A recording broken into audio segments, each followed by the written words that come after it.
안녕하세요. 평생을 운명이라는 말은 믿지 않고 살았어요. 하지만 그때 그 일을 경험한 후 사람은 각자 타고 태어난 팔자가 있고 그 팔자와 연결된 운명이 있다는 걸 믿게 되었습니다. 제 가치관을 변화시킨 그날의 이야기를 지금부터 시작해 볼게요. 제가 남편을 만나게 됐을 당시 이미 제 남편은 100억 자산가였어요. 시부는 자수성가한 대단한 분이셨고요. 저는 그런 남편과 시부모님을 보면서 부럽다고 느꼈던 부분이 하나 있었어요.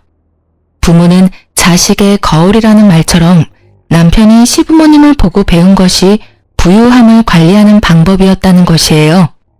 그 점이 남편과 살다 보니 부러움으로 바뀌어갔던 거예요. 제가 부유를 관리하는 방법을 알았다면 적어도 이런 대우를 받으며 살진 않았을 텐데 하는 마음이 자꾸만 들었거든요. 집안도 직업도 평범했던 제가 못마땅했던 시모. 그리고 그런 저를 무시하는 남편과 살면서 얻은 거라고는 제 하나뿐인 자식과 고생한 흔적만 고스란히 담긴 저 자신뿐이었어요. 남편이 돈 많은 자산가면 뭐 하나요? 있는 놈이 더한다고 제게 돈 한 푼 쓰는 걸 아까워하는 사람인걸요. 본인은 옷이며 신발이며 값비싼 것들로 치장하기 바빴지만 제가 쓰는 살림살이는 그렇게도 아껴라 타박을 하던 사람이에요. 제 남편이. 당신 수진이한테 나 몰래 용돈 줬어? 애들이 무슨 돈이 필요하다고 돈을 쥐어줘? 오늘 수진이 소풍이라 이럴 때 아니면 언제 용돈을 줘요? 그리고 이제 애들도 자기 용돈 관리도 해보고 할 때 됐잖아요. 여보도 딱 수진이 나이 때부터 용돈 관리 연습했다면서요. 쟤가 나랑 같아? 어차피 쟤는 생긴 걸로 보나 하는 짓으로 보나 당신을 빼다 박았는데 나 같은 영특한 행동을 할 리가 없잖아. 다시는 당신 멋대로 용돈 챙겨주는 짓 하지 마. 알겠어? 이제 용돈도 받고 자기가 돈 관리도 해볼 나이에요. 그리고 진훈이는 동생인데도 작년부터 당신이 용돈 주고 있잖아요. 아이들을 그렇게 차별하는 부모가 어딨어요? 수진이도 당신 딸이에요. 당신이 언제부터 나한테 언성을 높였지? 지금 이만큼 살고 있으니까 이게 다 당신이 읽어낸 줄 아나 봐. 그리고 차별하지 않도록 수진이도 날 좀 닮게 낳지 그랬어 그럼. 수진이 너, 네 엄마처럼 네 돈 아니라고 흥청망청 쓰지 말고 그대로 가져와. 알겠어? 정말 이렇게까지 해야 해요? 오늘 수진이 소풍날이라고요. 아이 용돈 좀 챙겨준 게 무슨 잘못이라도 된 것처럼 굴면서 아이 기분까지 망쳐야겠어요? 엄마, 나 괜찮아. 아빠, 저 괜찮아요. 용돈은 여기에 두고 갈게요. 저 용돈 필요 없어요.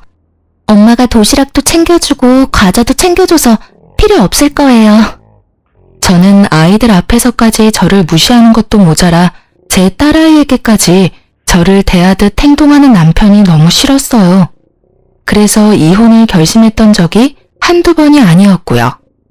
제 딸도 얼마나 마음이 고단했으면 한 번은 아무도 모르게 밤중에 이불을 머리 끝까지 뒤집고 우는 거예요.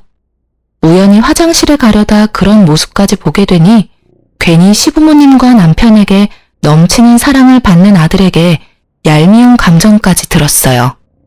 네, 그러면 안 되는 거죠. 제 아들이 잘못한 건 아니니까요. 하지만 환경이 제 딸은 저의 아픈 손가락으로 만들더라고요.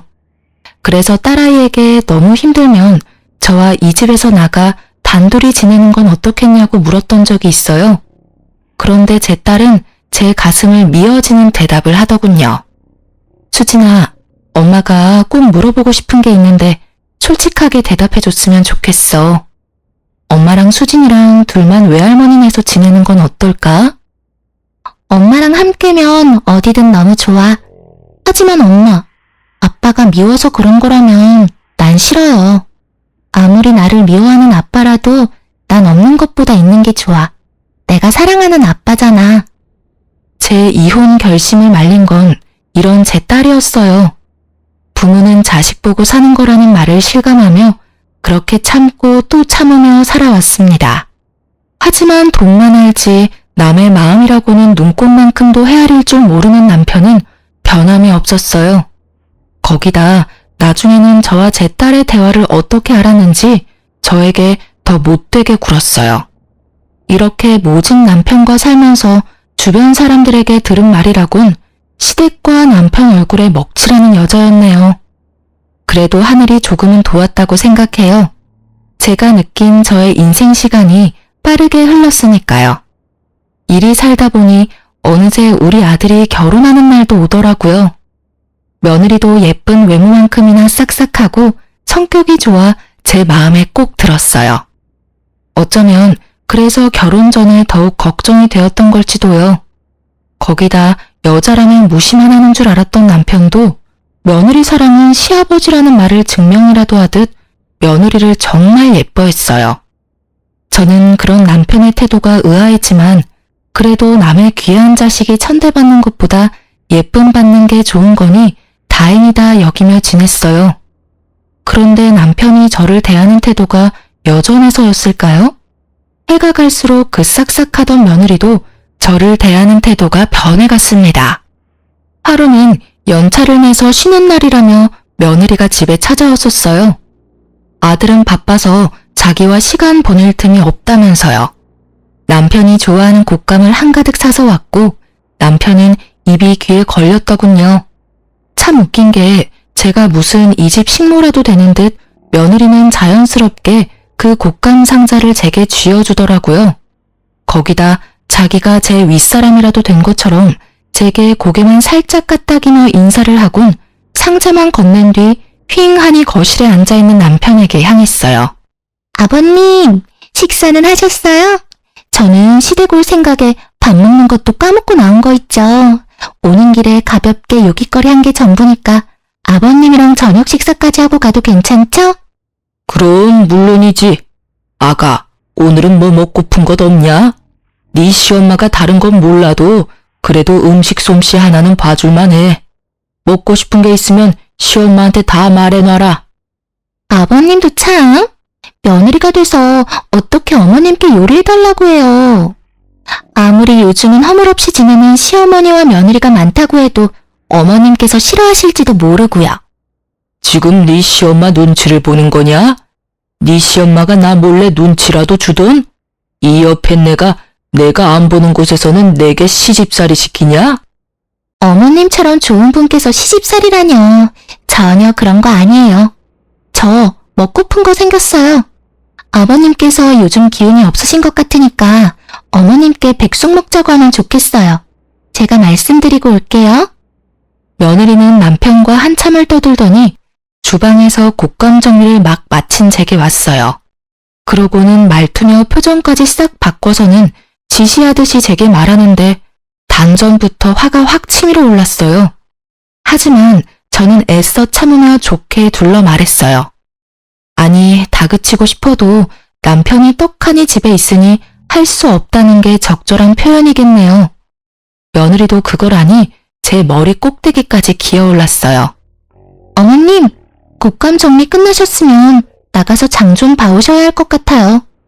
아버님 안색이 별로 안 좋아 보이니까 오늘 저녁에 닭 사다가 백숙 좀 해주세요. 어려운 음식도 아니니까 할 것도 없고 어머님도 좋겠네요. 그럼 우리 아들한테도 연락해서 저녁에 집으로 오라고 하렴. 오랜만에 다 같이 식사하면 되겠구나.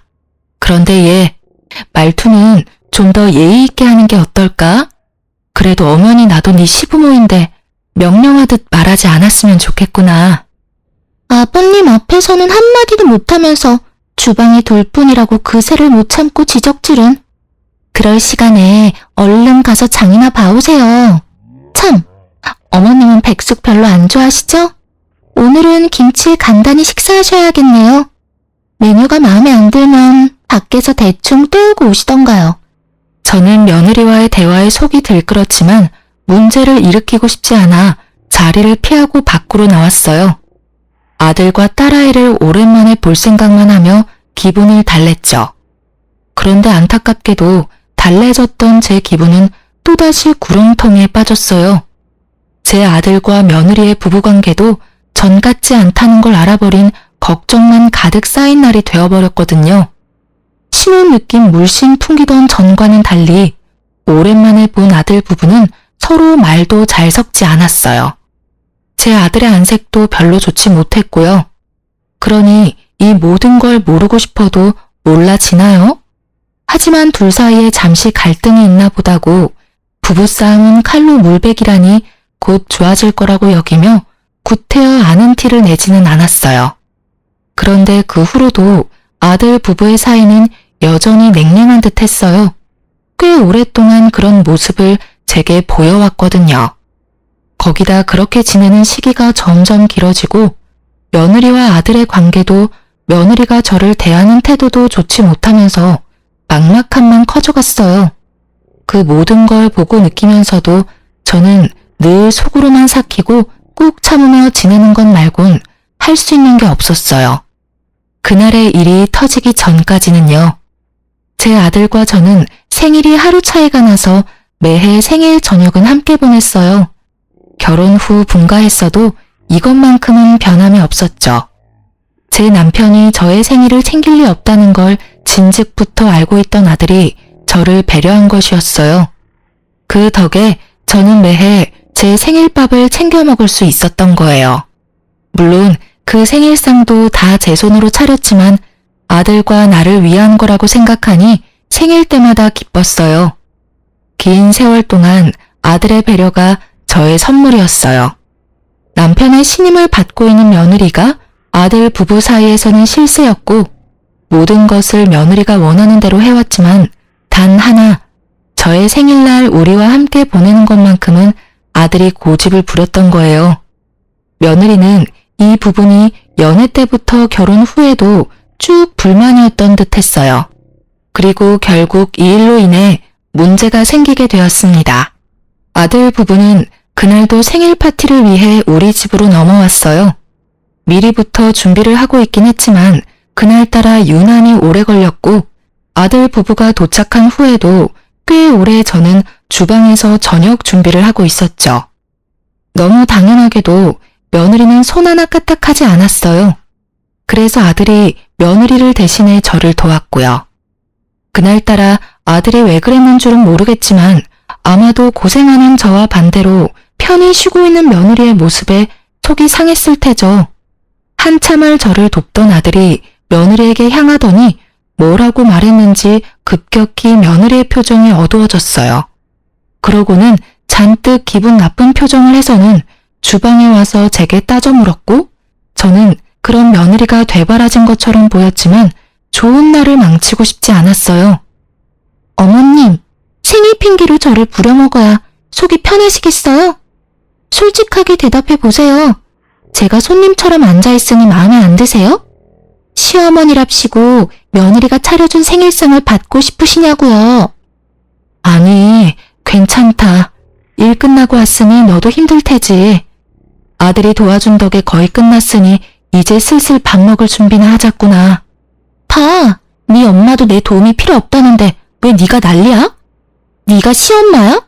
왜 네가 시집살이를 시키려고 드냐고 짜증나게. 너희 지금 내 앞에서 부부싸움이라도 할 요량인 거야? 아서라, 기분 좋은 날 그런 모습 보고 싶지 않아. 새아가, 기분 가라앉히고 쉬고 있으렴. 아들, 너도 너무 그러지 마. 엄마, 오늘은 이러면 안 되는 거잖아. 그동안 대우받고 지냈으면 감사할 줄 알고 도우려는 마음도 가져야 맞잖아. 내가 언제까지 제가 하는 꼴 같지 않은 행동을 참아야 해? 네가 말해봐. 아무리 딸 같은 며느리라도 너처럼은 안 해. 우리 아빠가 예쁘다 예쁘다 하니까 이 집에서 뭐라도 된 거 같아? 야, 생일이 무슨 유세야? 생일이면 큰 대접이라도 받아야 되냐고. 내가 왜 어머님 생일이라고 와서 주방 일을 거들어야 해? 방금 전처럼 생일인 사람끼리 생일상 차리고 자축하면 되겠네. 이렇게 모이는 것도 사실 어머님 때문 아니야? 내가 안 돕는 거 보기 싫으면 이런 자리 만들지를 마. 그만해. 내가 이런 모습 보려고 여태 식사 준비를 했니? 됐다. 음식 챙겨줄 테니까 그만 돌아가렴. 이런 상황에서 마주하고 밥을 먹는다고 한들 그게 소화가 되겠니? 그리고 아가, 아무리 서스럼이 없어도 나도 네 시모야. 너희 다툼까지 이렇게 마주하는 건 상당히 불쾌하고 불편하구나. 남이 보면 지금 네 태도가 경거망동하다고 할 수 있어. 그러니까 앞으로는 조금 더 유의하는 게 좋을 듯해. 참나, 나는 이 집에선 이방인이다 이거지? 생일을 핑계로 모자가 쌍으로 눈 부라리고 사람을 잡아? 어머님도 그러는 거 아니죠? 경거망동하다고요? 그러는 어머님은 뭐 얼마나 고상하신데요? 이 집에서 기 한 번 제대로 못 펴고 살면서 기가 막히네. 제가 며느리라고 꼴에 시엄마 노릇은 해야겠다 싶어요? 며느리는 아들과 제 말에 따박따박 받아치며 언성을 높였어요. 모자가 생일을 핑계로 자기를 잡는 말을 어찌나 크게 했는지 방에 있던 남편이 집안이 왜 이리 소란스럽냐며 주방까지 나왔고 씩씩대는 아들과 며느리를 살피더니 자초지종을 물었죠. 며느리는 이때다 싶었는지 저와 아들을 한 번씩 노려보더니 제 남편에게 찰싹 붙어서는 불쌍한 척 연기를 해댔어요. 그 모습이 어찌나 황당하던지 기가 차서 말도 안 나오더라니까요.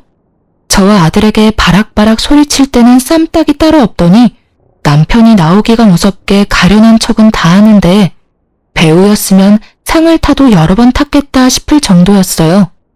눈물까지 훔치며 자기가 당해낼 재간이 없다고 하소연하는데 불려우도 그런 여우가 없다는 생각에 소름이 끼쳤어요. 아버님, 제가 뭘 그렇게 잘못했다고 이러는지. 남편도 어머님도 일 끝나고 와서 조금 숨 돌리는 저더러 주방 일을 돕지 않는다며 역정을 부리니 제가 속수무책으로 당하는 수밖에 없는 거 아닌가요? 이게 다 무슨 소리야? 당신 새아가 시집살이라도 시키려고 들었어? 당신 생일이라고 일 끝나고 온 힘든 애를 부려먹었냐고? 생일이 뭐 대수라고 어린 자식들까지 죄다 불러 모아서 이 사다를 내? 어른이면 어른다운 태도를 갖춰야지 그 나이 먹도록 싸구려 같은 행동을 못 고쳐? 아버지, 엄마한테 말하는 투 좀 조심하세요. 엄마가 저희를 부른 게 아니라 제가 함께 보내고 싶어서 아내와 함께 온 거죠. 언제까지 엄마를 그렇게 무시하실 거예요? 그리고 아무리 제 아내라도 잘못된 건 바로 잡아야죠. 아버지께서 매번 이런 식으로 제 아내를 감싸니 못된 행동을 해놓고도 기고만장한 거잖아요. 오죽하면 제가 나서서 엄마를 도와요. 오죽하면. 시끄럽다. 어디 자식이 부모를 가르치려 들어? 네 엄마라고 편드는 꼴이라니. 그리고 사내 자식이 여자애처럼 주방이나 들락거려? 당신 도대체 애 교육을 어떻게 시켰기에 자기 위치도 몰라? 으휴, 엄마가 그 모양이니 아들이라고 있는 것도 멍청하지. 우리 새아가 기분이 상해서 어떡하나? 저 답답한 인간들은 두고 우리끼리 나가서 외식이라도 하는 거 어떠냐? 어서 가자. 우리 새아가 배도 고플 텐데 지체할 시간 없다. 어서 가자꾸나. 남편은 며느리의 기분을 망친 우리는 알아서 하라며 며느리만 데리고 외식을 갔어요. 며느리는 자기가 이겼다는 듯 웃음 띤 얼굴로 저와 아들을 보고 웃더군요. 그 모습에 처음으로 이가 바득바득 갈리더라고요. 아들은 제게 생일날을 망쳐 미안하다고 사과하는데 저는 그런 아들에게 이렇게 만들길 잘했다고 했네요. 앞으로는 참고만 있진 않겠다고 우리끼리라도 생일 파티를 하자고 아들을 다독였어요. 그렇게 저희가 식사를 마친 뒤 뒷정리를 하고 있는데 남편과 며느리가 고기 냄새를 풀풀 풍기며 들어왔어요. 그 냄새만 맡아도 어찌나 화가 나는지 결국 저는 굵은 소금을 한 바가지 퍼서 곧장 현관에가 남편과 며느리를 향해 마구 뿌려댄 뒤 그 인간들한테 엄포를 놓았어요. 이 사리분별도 못하는 인간아. 내가 30년 넘게 당신 비위 맞추고 살았으면 적당히 해야 할 거 아니야. 앞으로 한 번만 더 아이들 앞에서 나 무시하는 행동 하기만 해. 그땐 이 소금으로 안 끝날 줄 알아. 그리고 얘, 너도 여우짓 하는 거 한 번만 더 내 눈에 띄면 가만 안 둘 테니까 그런 줄 알아라. 더는 예전처럼 좋은 게 좋은 거라고 생각하면서 웃어 넘길 일 없으니까. 앞으로는 며느리면 며느리답게 처신 똑바로 하렴. 알겠니? 으이, 이 여팬네가 미쳤나? 나이 먹더니 노망이라도 났냐? 감히 나한테 지금 뭐 하는 짓이야? 자식들 앞에서 이런 쪽을 줘? 남편 알기를 우습게 하는 거야 뭐야? 이 집에서 쫓겨나고 싶냐? 어? 며느리다운 게 어떤 건데요? 지금 본격적으로 시집살이라도 시키겠다고 선전포고하는 거예요? 괜찮다더니 순 거짓말이셨던 거네요. 남의 집 귀한 자식이라더니 부려먹을 생각부터 하시는 건가요? 저 너무 서운해요. 그동안 제가 잘은 못했어도 처신 용날 정도는 아니었잖아요. 아닌가요?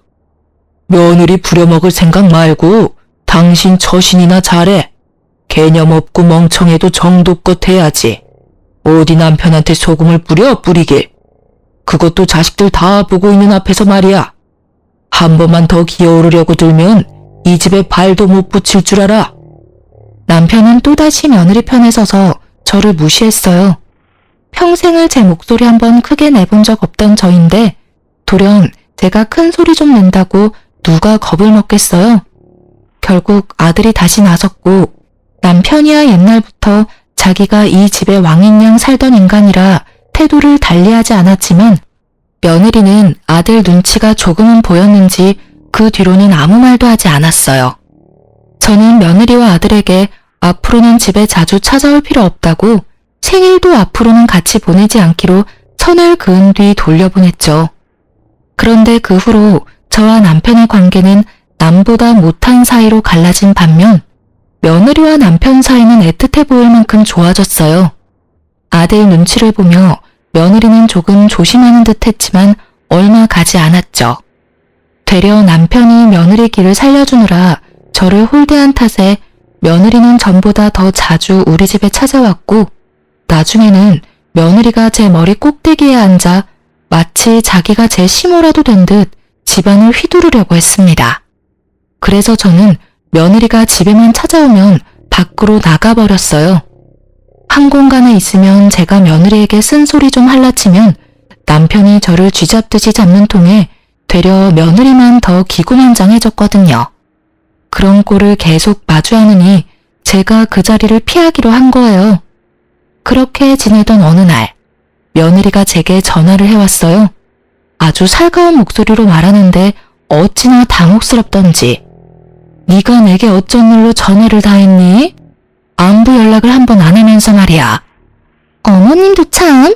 대신 제가 자주 찾아뵙잖아요.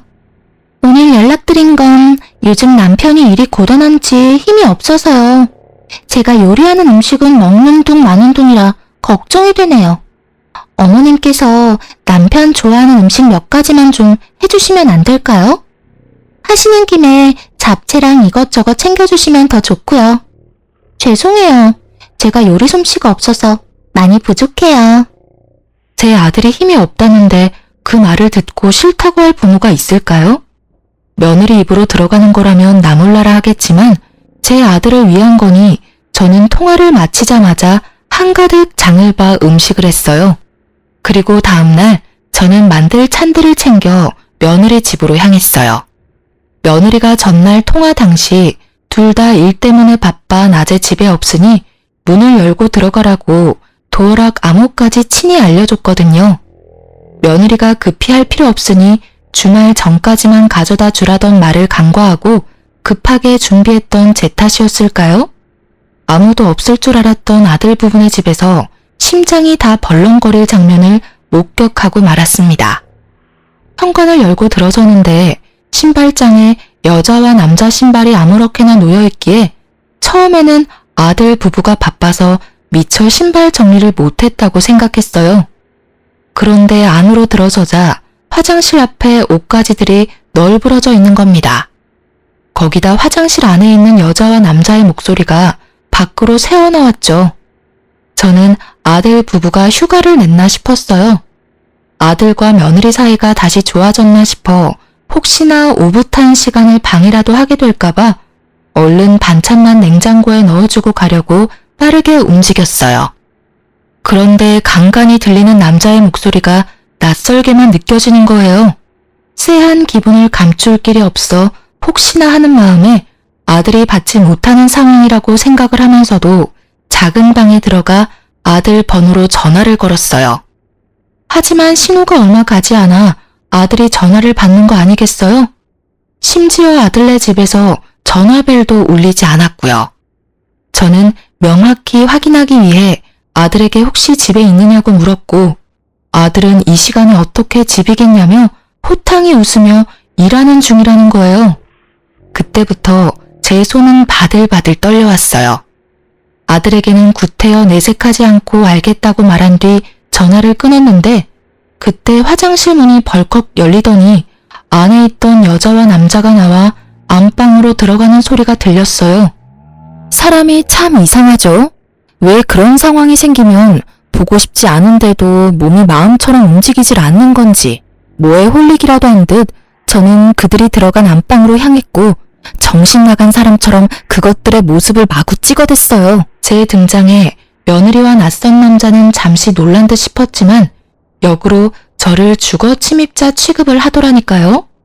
저는 며느리의 뻔뻔함에 눈이 뒤집혀 머리채를 잡고 난리를 쳤어요. 내 아들 걱정하는 척은 다 하더니 감히 내 아들 집에 낯선 인간을 집에 들여? 네가 이러고도 인간이냐? 인간이냐고! 내 남편 앞에서 쇼할 때 알아봤어야 했는데 이 불려시 같은 게 감히 외간 남자랑 바람을 펴? 이 버러지만도 못한 거사. 당장 이 집에서 나가라고! 이거 안 나요? 놓으라고! 내가 바람을 피든 말든 당신이 무슨 상관이야? 여긴 내 집이기도 하거든? 그런데 내가 왜 나가야 하는데? 당신이나 나가. 이거 놓고 당장 나가요? 이 뻔뻔한 계집애가 넌 오늘 볼장 다 본 줄 알아? 이런 행실을 걸려놓고도 네가 무사할 줄 알아? 어머님이 뭘 어쩔 수 있는데요? 힘도 없으면서 나서봤자 뭐가 바뀔 줄 알아요? 그냥 서로 못 본 척하고 지내요. 어머님께서 아무리 난리쳐도 아무한테도 안 먹힌다는 거 몰라요? 아버님이 어머님 말을 믿을 것 같아요? 제 말 몇 마디면 끝일 거 서로 힘 빼지 말자고요. 저는 뻔뻔한 며느리의 언행에 곧장 아들에게 연락해 당장 집으로 오라고 소리쳤어요. 며느리는 서로 못 본 척 지내자는 말을 귓등으로도 듣지 않고 아들에게 연락한 게 화가 났던 건지 갑자기 제게 마구 손을 댔습니다. 그렇게 저와 며느리는 육탄전을 벌이게 되었고 낯선 남자는 그 틈을 타 불이 나게 도망을 갔어요. 그렇게 30분쯤 흘렀을까요? 제 아들이 도착했고 저는 며느리의 외도 사실을 털어놓고 제가 찍은 사진들까지 아들에게 보여주면서 당장 이 집에서 며느리를 내쫓으라고 노발대발을 했어요. 이게 다 무슨 말이야? 이 사진 속 남자는 도대체 누군데? 진짜 바람이라도 폈다는 거야? 당신이 말해봐. 엄마 말이 다 사실이야? 저것이 말을 하고 말고가 뭐가 중요해. 내가 둘이 엉켜있는 걸 두 눈으로 봤고 저것이 나더러 못 본 척하고 지내자는 말까지 했어. 그럼 인정한 거나 다름없는 거지. 어머님, 제발 좀 말 보태지 마세요. 가정 파탄 내는 게 목적인 게 아니시라면요. 댁으로 돌아가세요. 제가 남편과 직접 이야기할 테니까 일 키우지 마시라고요. 당신이야말로 수작 부리지 말고 이 사진 속 여자가 진짜 네가 맞는지만 대답해. 이 집에 다른 남자 끌어들인 게 사실이냐고. 진짜 이 모자가 끝까지 배려라고는 없네. 그래, 내가 다른 남자 끌어들였고 그걸 어머님이 봤어. 됐니? 그 사진 속 여자는 내가 맞고 남자는 내가 요즘 만나는 사람이야. 당신과 내가 부부이긴 하니? 우리가 살맛대고 안 지낸 지 몇 년이야. 그런데 어떤 여자가 바람이 안 나니? 내가 바람이 난 건 다 당신 때문이라고. 어떤 이유에서든 바람은 용납되지 못해. 넌 정말 사람도 아니다. 나가. 당장 내 아들 집에서 나가라고. 다시는 이 집에 얼씬도 하지 마라. 며느리는 제게 자기 가정을 파탄낸 파탄자라는 욕설을 뱉고는 집을 나갔어요. 그날 이후 제 아들은 한참을 힘들어했어요. 아들은 괜찮다고 하지만 제 아들이 힘들어하는 모습을 보고 있자니 제가 큰 잘못이라도 한 것만 같았어요. 며느리의 말대로 어쩌면 제가 아들의 가정을 파탄낸 게 맞는지도 모르겠다는 생각이 자꾸만 들었거든요. 아들은 조금 진정된 뒤에 며느리를 상대로 이혼 소송을 걸었어요. 남편도 이 사실을 알고 제가 아들네 가정을 망쳤다며 부모도 아니라고 저를 괴롭혀댔어요. 거기다 아들과 며느리의 이혼 사실을 알게 된 후 남편은 밖에서 지내는 시간이 많아졌어요. 저는 며느리를 만나러 다니는 것은 아닌가 하는 생각이 자꾸만 들었죠. 예뻐했고 둘의 사이가 좋았던 만큼 연락이라도 하고 있는 건 아닌가 하고요. 그래서 하루는 남편의 뒤를 캐보기로 마음먹고 남편 몰래 뒤를 따랐죠. 그리고 곧 남편이 밖에서 만나던 사람이 누군지 확인하는 순간 저는 뒤로 까무러칠 뻔했습니다. 남편이 며느리의 불륜남과 며느리까지 끼고 셋이서 무슨 가족이라도 된 듯 하하호호 웃으며 식사를 하고 있는 거 아니겠어요? 처음엔 납득이 가지 않아 머리가 새하얘졌어요. 하지만 곧 정신을 차리고 저는 그 자리에 쳐들어갔고 남편은 저를 보고 기함했어요. 당신 여기서 지금 저것들이랑 뭐해? 설마 며느리가 바람피고 있다는 사실을 알면서도 모른 척 지냈던 거야? 당신이 도대체 왜 내 아들을 상처 준 저것들이랑 같이 밥을 먹고 있는 건데? 당신이 여긴 어떻게 알고 왔어? 일단 여기서 이럴 게 아니라 집에 가서 얘기해. 내가 자초지종을 다 설명할 테니까. 가긴 어딜 가. 당신 머리가 어떻게 된 거 아니야? 아무리 며느리가 예쁘다고 해도 네 자식 상처 준 쓰레기 같은 것이랑 웃으며 밥을 먹어?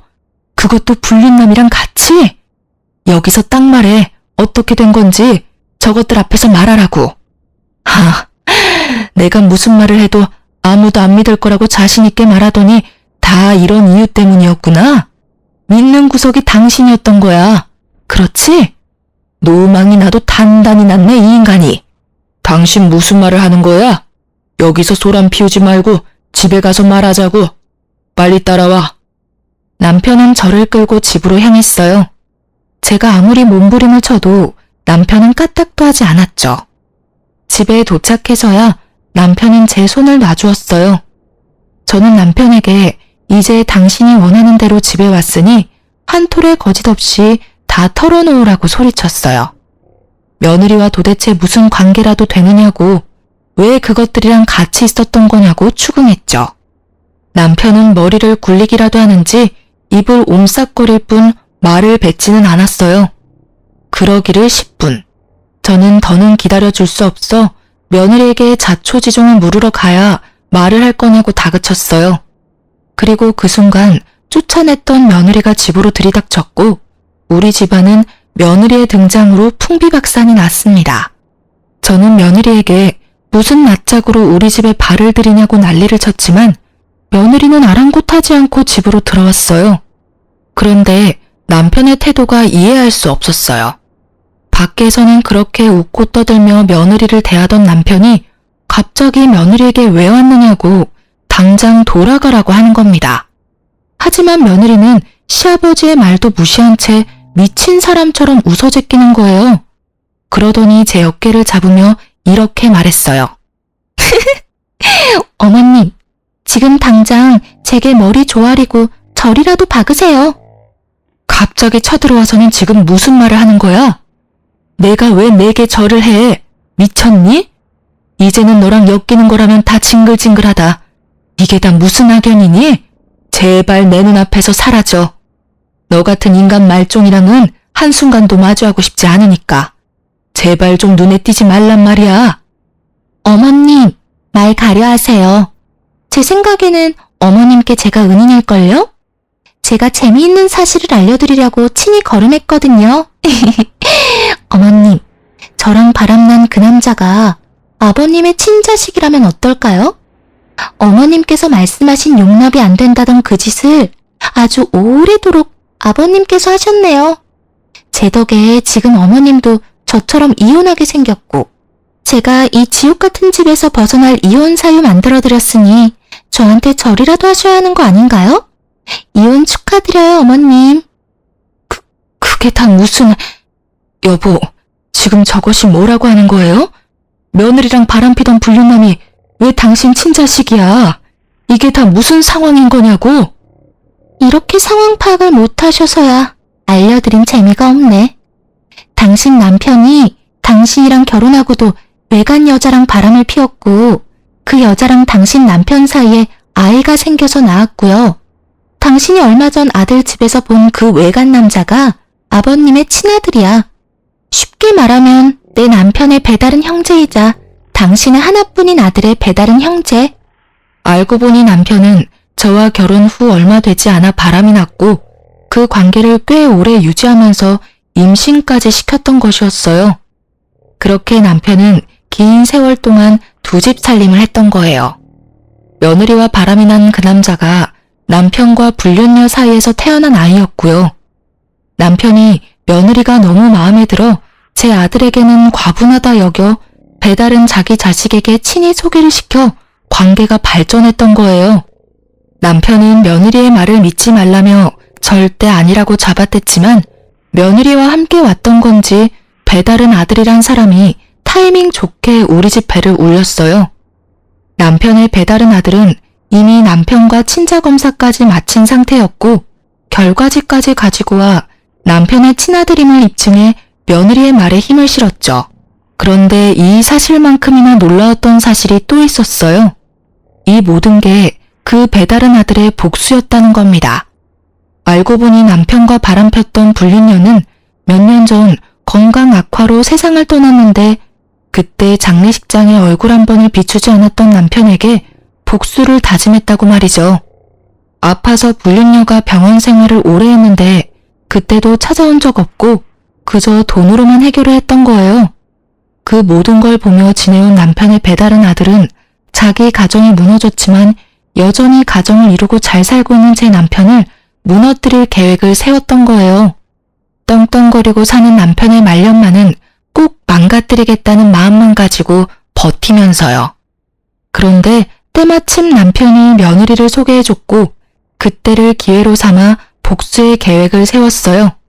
그러다 며느리와 눈이 맞아 사랑을 나누는 사이가 되어 며느리는 자신이 사랑하는 그 배다른 아들의 뜻을 따라 도와주게 된 거였어요.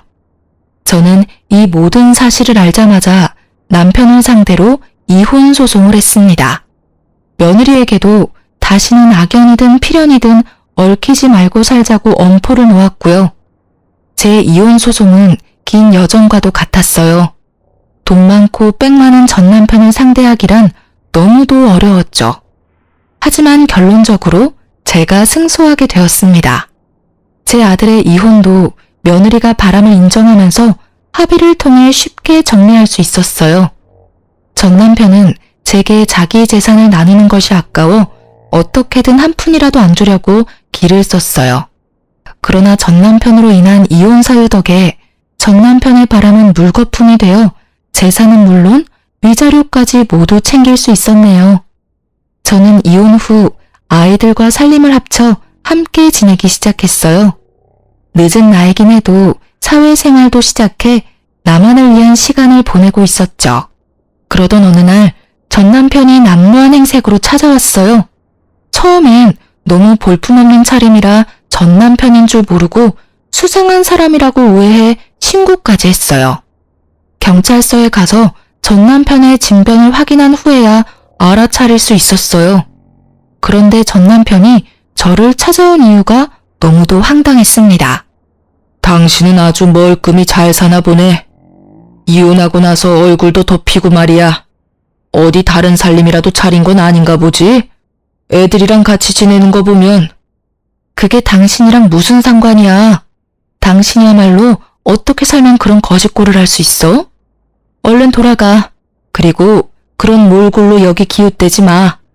아이들이 보기라도 하면 어떻게 생각하겠어? 내가 이렇게 된 건 다 당신 때문이잖아. 당신이 법적으로 내 아내였다는 이유 하나로 내 재산까지 쓸어간 탓에 내가 이렇게 된 거라고. 당신은 그 많은 돈을 받아갈 자격이 없어. 내 입장에서는 갈치와 다를 바가 없다고. 그러니까 그 돈 돌려줘. 정 못 주겠으면 위자료로 타간 돈이라도 내놔. 당신 진짜 끝까지 구질구질하게 왜 이래? 진짜 넌 인간 되려면 멀었다 멀었어. 다신 찾아오지 마.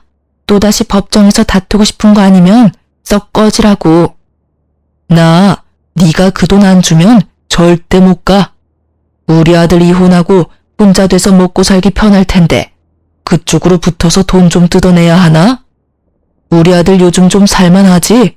아니면 내 딸한테 돈 좀 꿔볼까? 그간 키워준 은혜가 있는데 이것들이 나 몰라라 하겠어? 선 넘지 마. 너 돈 많고 백 많던 그때의 네가 아니야. 지금 네 꼴을 봐. 거지보다 더 거지 같은 네 모습을 보라고. 우리 애들이 너처럼 멍청한 줄 아니? 어디 할 수 있으면 한번 해봐. 우리 애들이 너한테 10원 하나 주는지 말이야. 쥐뿔도 없는 게 여전히 네가 뭐라도 된 줄 아나 본데 정신 차려. 나이 먹고 추하게 늙지 말고. 전 남편은 자기 재산 다 잃고 제게 돈 달라고 찾아왔던 거였어요. 며느리와 배다른 아들에게 뒤통수 맞고 저희에게도 버림받은 전 남편은 남는 건 돈밖에 없었고 무료한 생활을 돈놀이를 하며 지냈어요. 결국 그 많던 재산을 다 잃고 시댁에서도 내쳐져 제게 손 벌리려고 제 집 주변을 기웃대다가 사달이 난 거죠. 뻔뻔하게 아이들한테까지 손 벌리려는 전 남편의 태도가 기가 막혔어요. 저는 더 들어줄 것도 없다는 생각에 이전 시모에게 전화를 걸어 거짓골로 찾아온 당신네 아들 눈꼴 사나워 못 보겠으니 주워가라고 했어요. 전 남편은 제가 이전 시모에게 연락한 게 마음에 안 들었는지 못되게 굴며 제게 돈을 내놓으라며 협박을 하더군요. 야, 네가 나랑 이혼했다고 뭐라도 된 것 같냐? 나한테 벗어났다고 생각하면 오산이야. 네가 돈 주기 전엔 난 계속 너고 애들이고 찾아와서 깽판이라도 칠 생각이니까. 그러니까 그런 꼴 마주하고 싶지 않으면 당장 돈 보내. 당장 내 돈 내놓으라고, 내 돈. 네가 그러면 내가 전처럼 무서워할 줄 알고? 어디 한번 깽판 쳐봐. 새고랑 차고 싶으면 말이야. 한 번만 더 찾아왔단 봐. 나도 더는 가만히 있진 않을 거니깐. 저는 전 남편을 더는 상대하고 싶지 않아 또 찾아와 돈을 요구하면 법정에서 만날 줄 알라고 엄포를 놓은 뒤 돌아왔어요. 하지만 그 뒤로도 몇 차례나 연락이 왔고 나중에는 우는 소리하며 제발 지낼 곳만이라도 마련해달라고 애원했지만 저는 들은 척도 하지 않았어요. 그 무렵 이전 시댁에서까지 제게 전 남편을 사람처럼만 살게 도와달라 연락이 왔어요. 예, 우리 아들 좀 살려주렴. 제발 내 아들 사람처럼만 살게 도와주면 안 되겠니? 너도 우리 애가 지금 어떻게 지내는지 알잖아.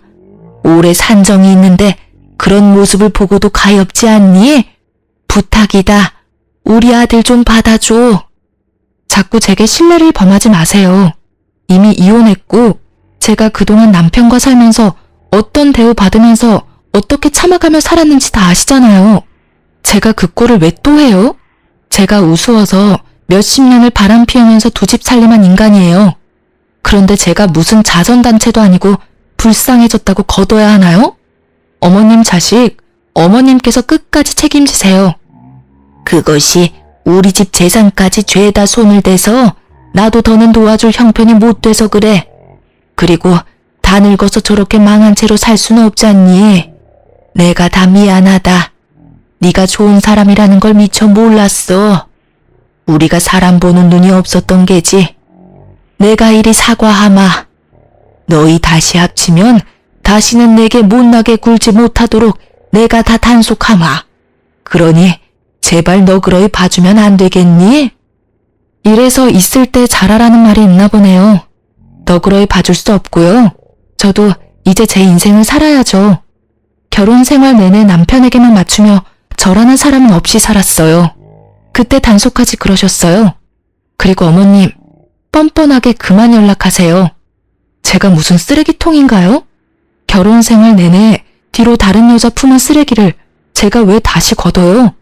그 쓰레기 이제 어머님께서 치우세요. 나도 내 아들도 네가 있을 땐 미처 몰랐던 거야. 다 잃고 나니 네가 얼마나 소중한 사람이었는지 알았단다. 네가 어떤 모진 말을 해도 나는 괜찮아. 내 아들만 다시 받아준다면 내게 절이라도 할 수 있어. 그러니 제발 딱 한 번만 다시 생각해 주렴. 이런 말씀까지 드리게 돼서 정말 유감이지만 전 싫습니다. 어머님 아들 정말 볼품없고 못돼 처먹어서 제 인생에 다신 엮고 싶지 않아요. 그러니 다시는 연락하지 마세요. 어머님도 이제 제 어머님 아니시니까요. 저는 대차게 거절했고 그 후로 시댁의 연락도 전 남편의 연락도 모조리 끊어버렸어요. 제 아이들에게도 도움되지 않을 연락이니 아빠에 대한 연민이 있어 받아주고 싶은 게 아니라면 되도록 연락을 자제하라고 당부했죠. 그 뒤로는 그 어느 접점도 없었어요. 간혹 아이들에게 연락해온 것 같기는 하지만 아이들은 저를 배려해 이야기하지 않았어요. 그렇게 과거의 제 올가미와도 같은 인간들을 끊어내니 그제야 모든 것이 끝났다는 실감이 났어요. 몇 년이 흐른 지금은 주변에서 제 얼굴에 꽃이 만개한 것처럼 환하게 폈다는 말을 자주 해주세요. 저는 그 말이 어떤 의미인지 너무나 잘 알아요. 지금처럼 더없이 잔잔하고 또 행복했던 적은 없으니 당연히 얼굴색도 좋아지고 사람 사는 것 같아 보이는 거죠. 아이들만 오롯이 챙기며 단란하게 지내니 제 스스로도 돌아보게 되고 사회생활에 대한 재미도 느끼면서 하루하루 감사한 마음으로 보내게 되었어요. 남는 시간에는 취미생활까지 하면서 활동적인 사람으로 변화해가는 중이랍니다. 이전 며느리의 소식은 아주 간간히 아들을 통해 들었어요. 전 남편의 배다른 아들과 헤어져 자기 인생을 산다더군요. 아들에게 연락했던 이유도 그간의 안 좋았던 관계를 회복할 순 없지만 사과는 꼭 하고 싶었다나요? 무례하고 미웠던 이전 며느리지만 이제는 어디서든 자기 몫을 잘하며 지냈으면 좋겠다 싶어요. 이 나이 먹고 누굴 미워하고 원망하는 마음으로 살아간다면 얼마나 불행하고 힘들어요. 그저 제 생활에 집중하며 제 주변 사람들을 챙기면서 그렇게 하루하루 베풀고 사랑하며 지낸다면 그게 찬란한 삶이지 않을까요? 남편에게 대여서인지 며느리의 도끼를 느껴서인지 아들도 저도 재혼 생각은 없어요. 제 딸도 결혼 생각은 아직 없다고 하고요. 그래서 저희는 앞으로 한동안은 서로만을 챙기며 지낼 듯해요. 하지만 제 딸도 제 아들도 언제든 마음의 여유가 생긴다면 외롭지 않게 참하고 좋은 사람을 만나 인생의 이막을 시작하길 소망해봅니다. 제 사연 들어주신 많은 분께 감사 인사드리며 이만 마칩니다. 좋은 하루 되세요. 안녕하세요. 열심히 살다 보니 어느새 제 나이가 40대 중반이 되었네요. 여자의 인생은 마음부터라는 말이 있죠. 사는 것에만 열중할 때는 몰랐는데 저의 40대를 쭉 돌아보며 공감하게 되었어요. 저는 남편과 연상연하 커플로 4살 차이가 나요. 남편의 우연한 도움이 인연으로 발전했어요. 저는 어디서 꿀리지 않을 만큼 학벌이 좋은 편이에요. 남편 역시 좋은 대학을 나왔지만 그런 그이보다 제가 더 가방끈도 길고 결혼 초까지만 해도 경제적으로도 제가 더 우위에 있었죠. 그런 저를 시모가 참 좋아해줬어요. 제가 연상이라는 것 빼곤 모든 점을 마음에 들어 해주셨거든요. 남편과 연애 당시이자 결혼 이야기가 오가기 전부터 시모는 저를 예비 며느리라고 칭하며 당시의 주변 지인들에게까지 자랑하고 다닐 정도였어요. 저도 그렇게 예쁨 받는다는 걸 몸소 느끼게 되니 참 좋더라고요. 남편과는 결혼을 전제로 연애를 시작했기에 시모의 그런 모습이 와닿았던 것 같아요. 하지만 결혼 과정이 순탄치는 않았어요. 상견례를 마치고 돌아온 날 저의 친정엄마가 시모가 마음에 들지 않는다며 크게 반대하셨거든요. 남편을 보고 그렇게나 반기던 친정엄마였기에 이해하기란 쉽지 않았어요. 결국 상견례 때 결혼식 날짜도 정하지 못한 채 파했어요. 저희는 몇 날 며칠을 친정에 찾아가 엄마를 설득시켜야 했어요. 상견례 때 시모가 모나게 행동한 적은 단 한 번도 없었음에도 반대하는 이유가 뭐냐고 물었지만 엄마는 입을 떼지 않았어요. 하지만 자식이기는 부모 없다는 말이 딱 맞는지 저와 남편의 노력 덕에 꼬박 2달 만에 친정엄마가 마음을 열어 결혼 승낙을 받게 되었어요. 그때까지만 해도 저는 친정엄마가 결혼을 반대한 이유가 딸 시집 보내는 부모 마음이 다 그런가 보다 여겼죠. 그렇게 저와 남편은 상견례 후 10개월 만에 결혼식을 올릴 수 있었어요. 그런데 예식을 올리는 날까지 친정엄마는 뭐가 그리 불안한지 제게 걱정이 가득한 얼굴을 한 채 당부했어요. 우리 딸, 이렇게 보니 곱디 곱네? 딸, 결혼에 그 집안 식구가 됐다고 해도 네 성격을 죽여가며 모든 비위를 맞출 필요는 없어. 엄마 말 무슨 뜻인지 알지? 엄마도 참, 이렇게 기쁜 날 뭐가 그리 걱정이야. 내가 어디 가서 내 생각도 말 못하는 팔푼이야? 엄마 아빠가 잘 키워주신 덕에 나 어디서든 당당하게 살았고 앞으로도 그럴 테니까 그런 걱정하지 마. 알겠죠? 그래, 우리 딸 늘 당당한 모습이 예쁜 아이지. 엄마는 딸 믿어. 숨김없이 네 모습 그대로 사랑받으며 살아.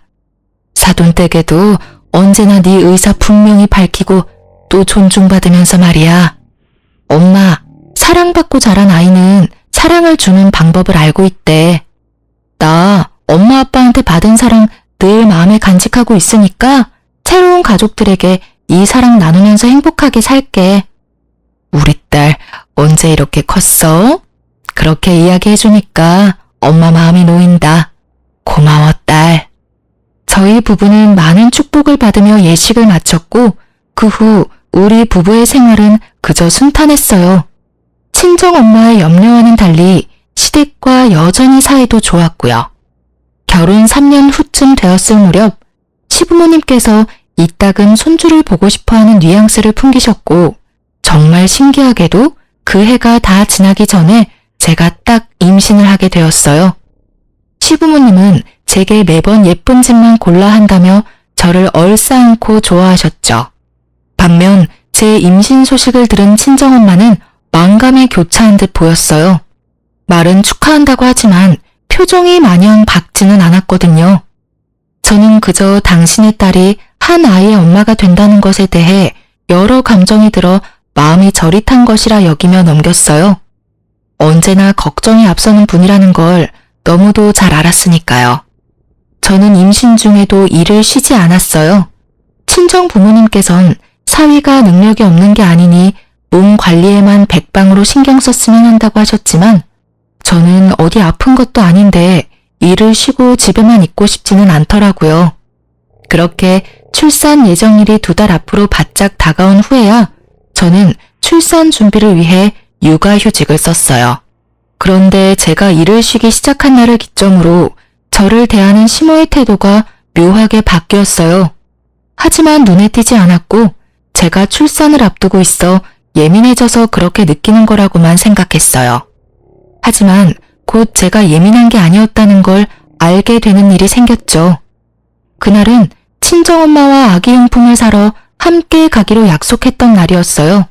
만나기로 한 약속 시간이 2시간 남짓 남았을 때 연락도 없이 우리 집에 시모가 찾아온 거예요. 시모가 아기용품을 사러 간다는 걸 남편에게 들었는지 함께 가서 유모차를 사주려고 한다고 하시더라고요. 결국 저는 친정엄마와의 약속을 무르고 시모와 함께 아기용품점에 가게 되었어요. 너무 아기자기하고 예뻐서 뭐 하나 쉬이 고르기가 어려웠어요. 거기다 이전에는 몰랐는데 예비맘의 입장에서 보니 뭐 하나 필요하지 않은 게 없는 것 같고 내 아이에게 뭐든 해주고 싶고 그런 마음이 마구 샘솟았죠. 깊은 고민 끝에 가격이 조금 더 나가지만 미리 봐뒀던 젖병 6개를 장바구니에 담았어요. 그런데 제 옆에 있던 시모가 혼잣말을 하는 거예요. 이제 한동안 회사에서 돈도 삭감해서 준다면서 비싼 것도 고르네. 젖병이 뭐 그리 큰 차이라고 어차피 모유 수유할 텐데.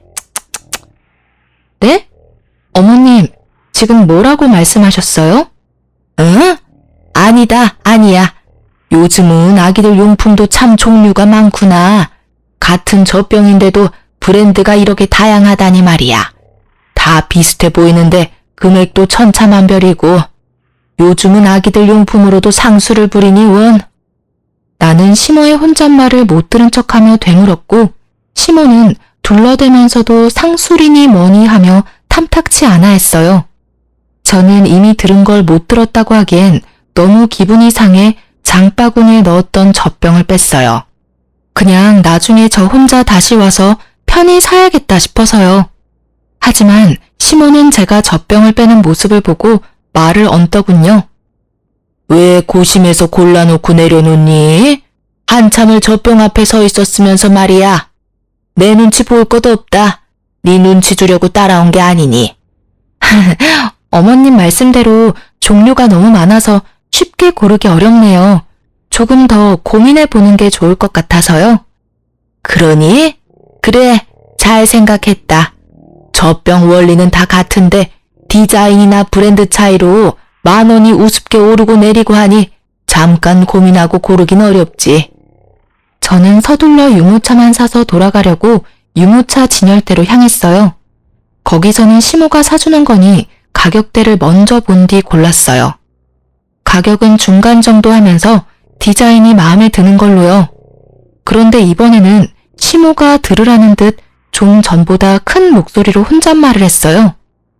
남이 사주는 거라고 비싼 것도 고르네. 몇 년이나 쓴다고 아기용품에 돈을 쳐바르는지. 에휴. 어머님, 혹시 부담되시면 말씀해 주세요. 꼭 유모차 선물은 안 해주셔도 괜찮아요. 응? 얘는 그게 무슨 말이니? 그런데 좀 가격이 비싸긴 하구나. 이런 아기 유모차는 몇 년 쓰지도 못하는데 말이야.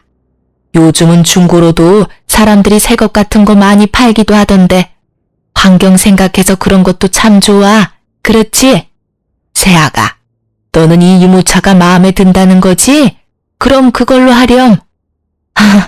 어머님, 유모차도 오빠랑 조금 더 고민해보고 구매하는 게 좋을 것 같아요. 오늘은 이만 돌아가요. 그럼 그럴래? 뭐라도 하나 사주려고 했는데 아쉽네. 혹시 고민해보고 정해지면 말해주렴. 그날 저는 기분이 상해 더는 시모와 함께 쇼핑할 수 없겠다는 생각에 대충 둘러보는 척한 뒤 그중 가장 저렴한 가재 수건만 한 묶음 사서 나왔네요. 애초에 연락도 없이 불쑥 우리 집에 찾아왔던 것도 제가 돈 쓰는 걸 감시하려고 했던 것 같다는 생각에까지 이르니 속에서 화가 솟구쳤어요. 이날 남편이 퇴근하고 와 있었던 일을 다 털어놓고 다시는 시모에게 우리 일에 관한 건 일절 이야기하지 말라고 당부했어요. 알겠다면서도 시모를 두둔하는 남편을 보고 있자니 열불이 뻗쳤지만 처음 있었던 일이니 더는 거론하지 않고 넘겼네요. 그날 얼마나 스트레스를 받았는지 배가 땡땡하게 뭉쳐 밤새 고생을 했더랬죠. 하지만 고부 갈등에 대한 남편의 무지함과 시모의 간섭은 또다시 저를 괴롭혔어요. 출산 한 달을 앞둔 시기 산후조리원에 관해 남편과 말이 많았어요. 그래도 애를 낳는 것도 저도 몸조리를 해야 하는 것도 당연하니 결국엔 남편이 제 의견에 따르기로 했어요. 그런데 출산 예정일 딱 2주 전 시모가 제게 차 한 잔 같이 하자며 저를 불렀어요. 뭔가 쎄한 기분이 들었는데 아니나 다를까 남편이 고세를 못 참고 시모에게 다 떠들어댔는지 산후조리원 예약했다는 얘기를 들었다며 운을 떼더군요. 저는 당연히 몸조리를 위해 산후조리원에 다녀올 계획이라고 했어요. 시모는 제 대답에 기가 차다는 듯 코웃음을 치더니 이렇게 말했어요. 조리원을 가라 마라 하지는 않으마. 대신 산후조리원 다녀올 거면 네 돈으로 가렴. 너 그동안 돈 좀 벌었으니 모아둔 돈도 있지? 내 아들이 출산 비용이라도 다 낼 텐데 너 편하자고 가는 곳이니 네 돈으로 해야지. 내 말이 맞지 않니? 어머님께서 염려하신다는 건 알겠지만 산후조리원에 가던 안 가던 우리 부부가 상의해서 결정하는 거고요. 그 비용을 어떻게 할 건지 역시 저와 오빠가 결정할 문제예요. 제가 오빠와 잘 이야기 나눠보고 정했으니까 마음 쓰지 마세요. 예, 어디서 어른을 가르치려드니? 네가 보기엔 내가 우스워 보이니? 너희 집 가장이 내 아들이야. 그러니 내가 나서는 수밖에 없지. 내 아들 돈을 네가 막 쓰도록 둘 수는 없는 거잖니. 내가 산후조리원을 돈 때문에 가지 말라는 것도 아니고 네 돈으로 다녀오라는데 뭐가 문제야? 어머님 말씀대로 남편은 성인이고 한 가정의 가장이에요. 그러니 어린애 기르듯 저희 부부 문제를 간섭하실 수는 없는 거 아닌가요? 남편이 조금 더 어리다고 제가 마음대로 주무르며 함부로 대하지 않아요. 그러니까 한 발 물러서서 저희 부부를 지켜봐 주시면 좋겠어요. 좀 배웠다고 따박따박 말 듣고 하는 것 봐. 간섭이라고 했니? 내 아들이 잘 살길 바라는 마음으로 이야기하는 걸 뭐? 간섭? 여자는 애 낳는 순간 시댁이고 남편에게 의리야. 알겠니? 두 번 말 안 하마. 내가 말하는 대로 해. 그리고 꼭 출산은 자연분만으로 해야 한다. 제왕절개는 돈도 많이 들고 병원에도 오래 있어야 한다는데 네가 그렇게 쉬고 있을 동안 고생하는 내 아들은 누가 챙기니? 일하는 내 아들 챙겨줄 사람이 없다는 건 말도 안 되지. 어머님, 고리적 개념은 좀 버리세요. 어디 가서 그런 말씀하시면 좋은 대우 못 받으세요. 그리고 돈으로 사람을 이렇게 대하시는 건 아니죠. 제가 육아휴직 중이라고 무시하고 싶으신가 본데 저 어머님께서 무시한다고 무시당할 만큼 돈 한 푼 없지 않거든요. 부족함 없이 지낼 만큼 벌었으니 더는 저희 부부 문제로 관여하지 마세요. 저희 부부 사이 멀어지게 만들고 싶은 게 아니라면요. 저는 이렇게까지 확 변해버린 시모를 보고 있자니 소름이 다 끼쳤어요. 시모에게 관여하지 말라고 딱 잘라 말한 뒤 집으로 돌아오는 내내 화가 나 미칠 지경이었어요. 그날 저는 집에 돌아와 남편과 대판 싸웠습니다. 당신, 내가 우리 문제 어머님께 말하지 말라고 했던 거 기억 못해? 내가 왜 당신이 한 가벼운 처신으로 이렇게 피해를 봐야 해? 네 부모면 나한테 그렇게 함부로 감나라 배나라 하면서 참견해도 되냐고. 내 처신이 뭐? 엄마가 당신 걱정을 좀 하길래 덜어드리려다 보니 말이 나왔을 뿐인데 도대체 왜 미친 사람 마냥 난리야? 걱정? 웃기지도 않네. 나를 걱정하는 사람이 출산 방법까지 이래라 저래라 하면서 정해줘? 그리고 내가 왜 당신네 집안의 을이라는 말을 해? 그게 걱정하는 사람 태도니? 당신네 엄마가 나를 기만하는 건 이번이 끝이야. 또 이런 일이 반복되면 그땐 결혼이고 뭐고 다 끝이라고. 당신이 얼마나 우리 엄마한테 기어올랐으면 엄마가 당신한테 그런 말까지 하겠어? 나한테 이렇게 성내기 전에 당신이 엄마한테 보인 태도에 대해서나 생각해봐. 당신은 지금 우리 엄마 나쁜 사람 만드는 것에 급급한 사람으로밖에 안 보여. 남편과 싸우는데 억울함이 몰려오더라고요. 저를 기만한 시모에 제 태도를 되돌아보라는 남편까지. 제가 원했던 결혼은 이런 게 아니니 속상한 마음을 달랠 길이 없었어요. 하지만 부부싸움은 칼로 물베기라고 하잖아요. 서로에게 그렇다 할 사과 한마디 하지 않았지만 또 그냥저냥 시간이 흐르는 대로 풀려갔죠. 제 출산이 바짝 다가왔으니까요. 출산 후 부부관계도 괜찮아졌고 시댁가는 걸음도 줄었어요. 그 덕에 저는 아이의 육아에 전념할 수 있었고요. 그런데 엄마 마음이라는 게 그런 건가요? 점점 육아에 대한 욕심이 생기는 거예요. 어느덧 회사 복귀할 시기가 다가왔고 저는 결국 제가 그동안 쌓아온 커리어를 모두 포기하고 육아를 선택했네요. 물론 남편은 이런 제 선택을 반대했어요. 맞벌이 부부로 지내야 아이에게 더 나은 환경을 제공할 수 있다면서요. 그러나 이 또한 핑계라는 걸 저는 잘 알고 있었어요. 남편은 외벌이에 대한 부담이 크다며 입이 닳도록 말하곤 했으니까요. 저는 남편의 하소연에도 꺾이지 않았고 그로 인해 또 한 번 곤욕을 치렀습니다. 제가 회사에 사직서를 내고 온 날이었어요. 남편은 또 시댁에 가 푸념이라도 했는지 시모가 또다시 들이닥쳤어요. 너 회사에 사직서 내고 왔다면서? 이것은 모조리 아니야? 내 아들을 말려 죽일 작정이니? 요즘 시대에 외벌이가 웬 말이야? 사직서 처리하기 전에 당장 가서 무르고 와. 어서. 제가 하다하다 회사 그만두는 것까지 어머님 허락을 받아야 하나요? 저희 부부가 맞벌이로 일하면 어머님께서 애는 돌봐주실 건가요? 우리 애를 직접 돌봐줄 생각이 있으셔서 이렇게 대뜸 찾아와 갖다부터 하시는 거냐고요. 공부만 잘했지 상황 파악도 못하는 돌머리 아니야? 내가 일을 다니는데 어떻게 아이를 봐주니? 성질나 죽겠는데 무슨 말도 안 되는 소리야? 돌머리는 제가 아닌 것 같은데요. 어머님의 의사를 강하게 피력하시려면 그에 대한 도움을 주셔야죠. 하다못해 대안이라도 마련한 뒤에 말씀해 주셔야 맞는 거 아닌가요? 남편이 어머님 자식이면 이 아이는 제 자식이에요. 제 아이가 자기 아빠 힘든 걸 덜 자고 일찍부터 부모랑 떨어져 있게 만들고 싶지 않아요. 육아에 대한 제 가치관이니 존중해 주세요. 뭐야? 이 요망한 것이 내가 너를 며느리로 받아들인 이유가 뭔데? 일에 대한 욕심 많고 좋은 직장의 연봉도 높아서 내 아들 고생은 덜겠구나 하는 생각으로 결혼시킨 건데 니까짓게 이런 식으로 뒤통수를 갈겨? 당장 회사 가서 사직서 모르고 와. 안 그러면 진짜 국물도 없을 줄 알아. 저는 무례하게 구는 시모에게 더는 이 일에 대해 언급하지 말라 단호하게 제 의사를 밝혔어요. 시모는 그런 제게 지금 저의 선택을 후회하게 해주겠다며 집을 다 뒤집어 엎고는 돌아갔죠. 그리고 실로 그날 이후 시모는 저를 쥐뿔도 없는 사람이라며 괄시했어요.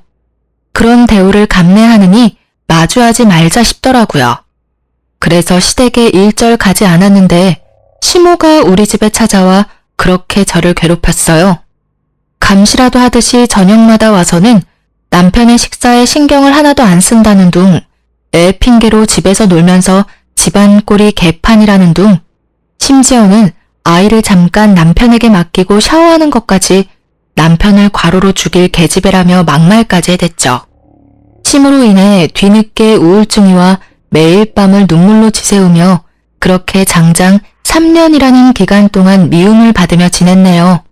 그러다 문득 거울에 비친 피폐한 저의 모습이 눈에 들어왔고 그 순간 뇌리에 스치는 생각은 무엇이 됐든 더는 참지 말자였어요. 2달 뒤 저는 동네 변두리에 크지 않게 옷가게를 차렸어요. 사업이긴 해도 동네에서 오프라인으로 운영하는 거였고 마침 아이가 5살이 되어 유치원에 가기 시작해서 충분히 육아와 병행하며 일할 수 있을 것 같았거든요. 하지만 제가 경제활동을 시작했어도 시모는 여전히 저를 못살게 굴었어요. 제가 옷가게를 차렸다는 걸 알고는 가게까지 찾아와 제게 삿대질까지 해대며 언성을 높였어요. 정말 간도 크네. 어떻게 사업할 생각을 하니? 이거 다 네가 빼놓은 비상금으로 차린 거라며? 어떻게 이 정도로 영악하고 못돼 먹었는지. 이렇게 사고 칠 돈 있었으면 내 아들 내조나 잘할 것이지. 회사에 들어가랄 땐 죽어도 싫다고 버티더니 버튼 곳에 돈까지 버리고 이게 다 뭐 하는 짓이야? 저도 더는 지겨워서 어머님과 이 말 저 말 하고 싶지 않네요. 제가 남편에게 사업하겠다고 자금을 주라고 했나요? 아니면 이 사업한다고 우리가 빚쟁이라도 됐나요? 도대체 왜 제가 하는 일마다 사사건건 참견질을 해대시는 거예요? 제가 뭘 하든 제 선택이고 제 인생이라고요. 내가 참견까지 하게 만드는 건 다 네 행실 때문이잖니. 어느 정도 미련스럽게 처신을 해야 내가 잠자코 있지. 이건 뭐 내 아들 고생시키겠다고 말하는 것과 뭐가 달라? 그리고 잘난 며느리 들어왔다고 그렇게 자랑을 해대는데 이따위 구질구질한 가게를 차렸으니 내가 어떻게 얼굴을 들고 다니냔 말이야. 어머님, 정말 해도 해도 너무하시네요. 막말로 제가 친구분께 저를 자랑해달라고 했나요? 그리고 사람을 그렇게 돈과 직위로만 평가하고 어머님의 기준에 미치지 못하면 이런 식으로 행동해도 되는 건가요? 제발 적당히 좀 하세요. 전 그렇게 자랑하고 다니고 싶으셨으면 남의 자식인 저더러 어머님의 기준에 맞추라 하지 말고 남편이랑 신우를 자랑할 가치가 있도록 키우시지 그러셨어요. 이게 지금 뚫린 입이라고 어디 시어미 앞에서 그런 말을 짓거려? 개나 소나 다 하는 옷가게 차리더니 이게 멍청해도 더럽게 멍청해졌네. 시모는 저를 향한 분노를 참지 못하고 제 얼굴을 내리쳤어요. 저는 시모에게 이렇게 하니 속이 시원하냐고 아무리 가족으로 얽혀 있어도 이제 남보다 못하니 서로 마주하지 말자고 소리쳤어요. 신우는 그런 제게 자기가 바라는 바라며 이혼당할 준비나 하고 있으라는 말을 남긴 뒤 돌아갔죠. 그 뒤로 저도 전처럼 시댁에 발도 들이지 않았고 시모도 더는 찾아와 저를 쪼는 일이 없었어요. 남편이 도대체 자기 엄마에게 어떻게 굴었길래 이혼하라고 성화냐며 화를 냈지만 저는 그런 남편에게 진짜 이혼하고 싶은 게 아니라면 지금부터라도 행동 조심하라고 엄포를 놓았네요. 남편은 이혼은 무서웠는지 더는 시모의 우악스러움은 볼 일이 없었어요. 하지만 시댁 식구 모두에게까진 해당되지 않아서인지 보다 못한 신우가 저를 찾아왔어요. 그런데 참 다행히도 신우는 제게 자기 엄마를 이해해달라며 대신 자기가 제 일을 시간 내 자주 도와주러 오겠다는 거예요. 저는 탐탁치 않아 거절했어요. 하지만 신우는 매일 찾아와 저를 도왔어요. 하지 않아도 괜찮다고 말리던 저더러 곧 아이가 하원하고 올 시간이니 조금이라도 쉬라며 남편보다도 더 저를 이해하듯 말해주었죠.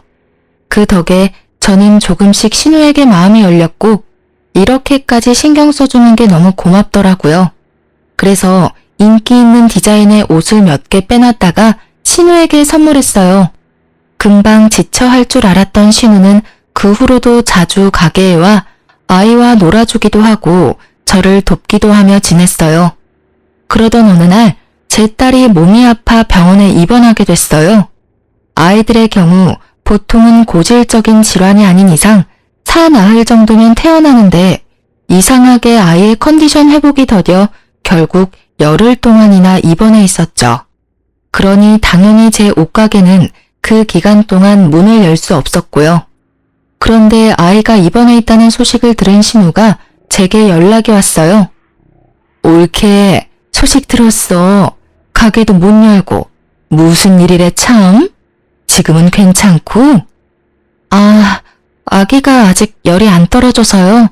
어쩔 수 없죠. 그동안 가게도 못 열고 어떡하냐는 말이지 내 말은. 혹시 애 때문에 가게가 마음에 걸리면 내가 대신 가게 봐줄까? 괜찮아요. 신경 안 써주셔도 돼요. 제가 알아서 할게요. 에이, 가족 좋다는 게 뭐야. 이럴 때 신우이 써먹는 거지. 안 그래? 나중에 조카 다 낳고 거하게 한 통 쏘기만 하면 돼.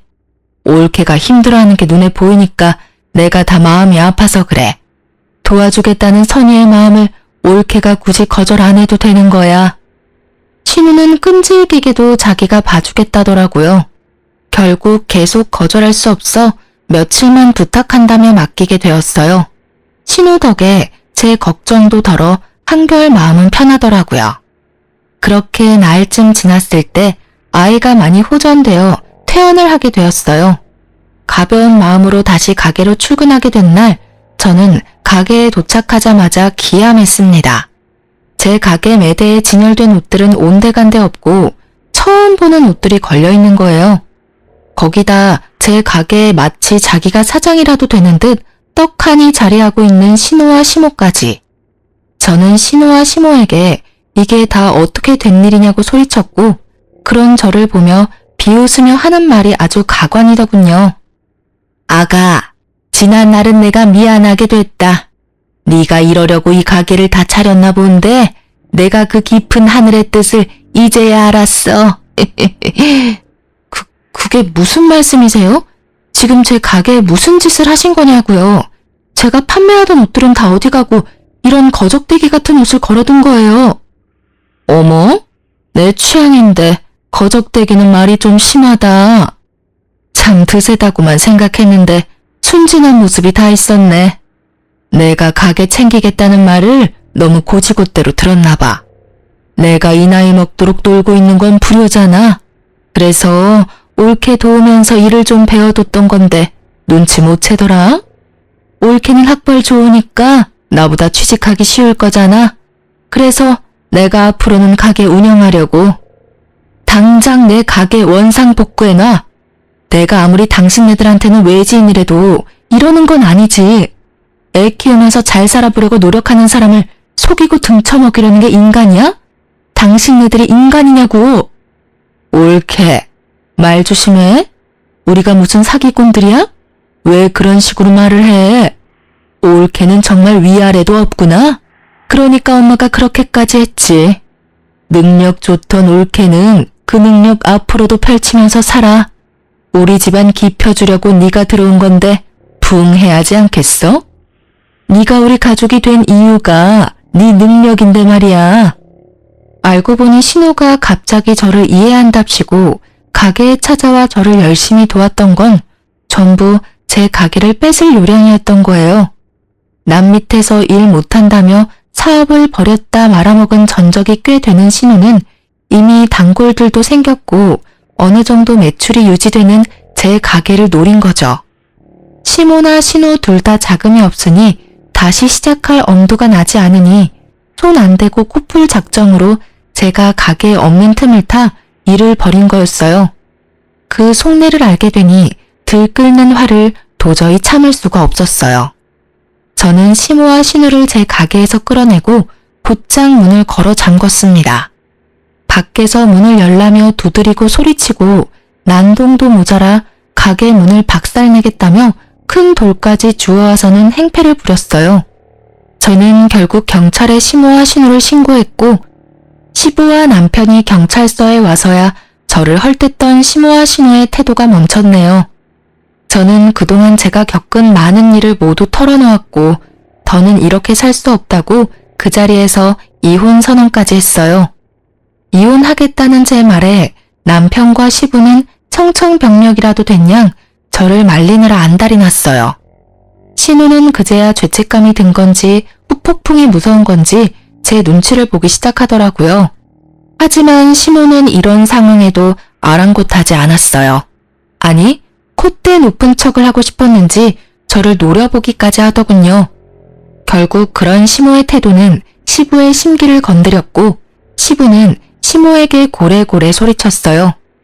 당신 어서 사과해. 당장. 어영부영 넘길 생각 추호도 하지 마. 알겠어? 어떻게 부모가 자식 가정을 깨는 만행을 저질러? 며느리가 기분이 풀릴 때까지 무릎이라도 꿇고 싹싹 빌란 말이야. 당신 아들이랑 며느리가 이혼하는 순간 당신도 이혼당할 줄 알아.